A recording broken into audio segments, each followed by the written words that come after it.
Be ready. 15 seconds.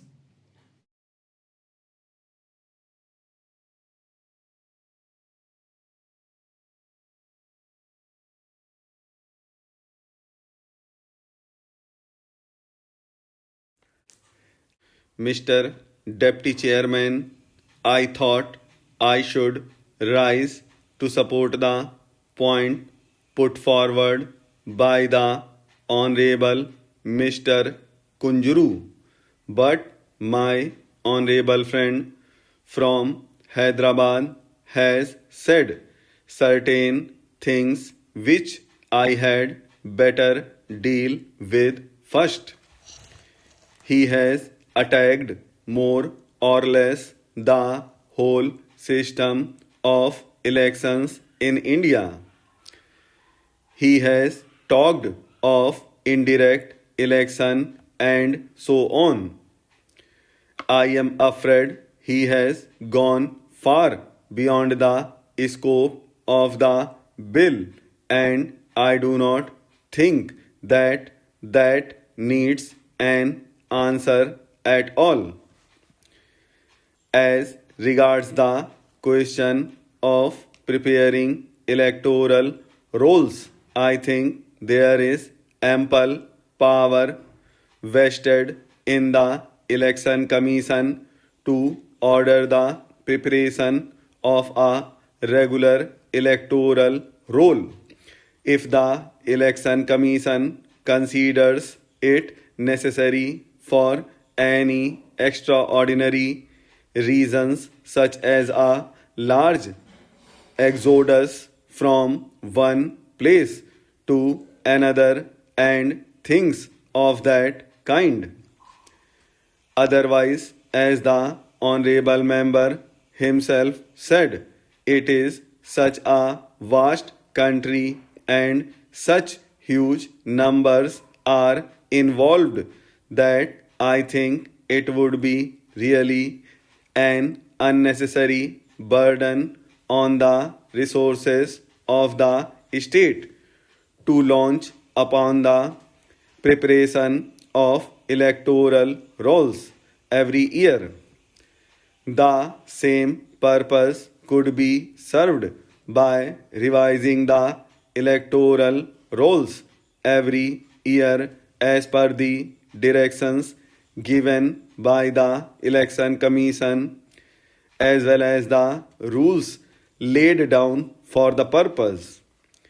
In a democracy, one of the prerequisites for its success is vigilance, and I think it would be quite in order to expect the people of various parties to interest themselves in the revision of these electoral rolls.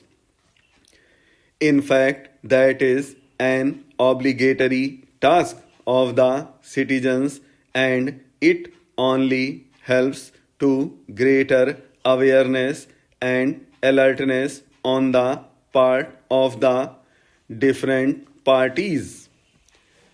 There was another point made by my honorable friend to which I should like to refer. He referred to false personation. I am not going to deny it absolutely.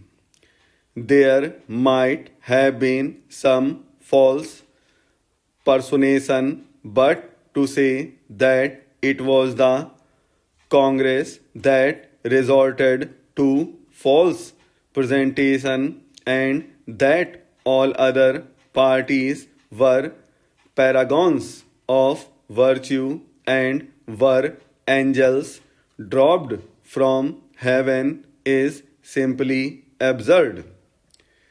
That he should have had the boldness to venture such a reckless statement, I should say irresponsible statement without any proof whatever was wholly unfair on his part to the Congress, and it is no credit to this august house that one of its members should make such an allegation against the opposition parties. Sir, my purpose is more to appreciate the stand taken by my honorable friend Sri Kunjuru. I do not know it is for the honorable minister to say whether even now as the clause stands it would not be open to the election commission to review the order of the chief electoral officer made in appeal against an order of the electoral registration officer. I have an idea that the election commission is supreme in these matters, that even when there is an appeal from the electoral registration officer to the chief electoral officer and the chief electoral officer passes an order, though it may be final in the ordinary sense, it does not preclude the election commission from revising that order. I would like to be enlightened on this point. If the honorable minister in charge of the bill says that the order in appeal of the chief electoral officer over an order of the electoral registration officer is final and it is not open to the election commission to set it right, then I beg humbly to differ from such a stand, and I think that is a lacuna which should be made up. So I would like the honorable minister to apply his mind to this aspect and see that in no case the supreme authority of the election commission in this matter, which is of vital importance, is in the least abridged or curtailed. I think a slight amendment to clause 23 would set right the whole matter. There is only one other remark which I wish to make before I conclude, and that is with regard to clause 25 on page 8.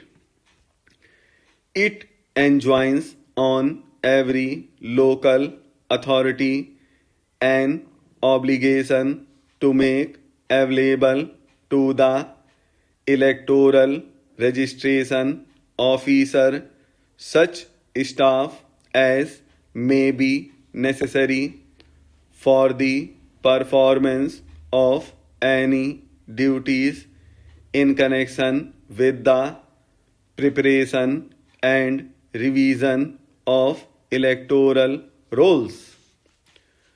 Well, with the knowledge that we have of these local authority may fall to make available to the electoral registration officer the staff that he wants. Now, what is the remedy if the local authority does not meet that obligation? If it does not choose to make available the requisite staff that has not been provided for in the bill. It is open to the Honorable Minister to devise some means to meet such a contingency, but I think a clause like this would be very helpful. That will be some kind of an inducement to the local authority to provide the staff. That is all that I have got to say, and I will no longer tire the house.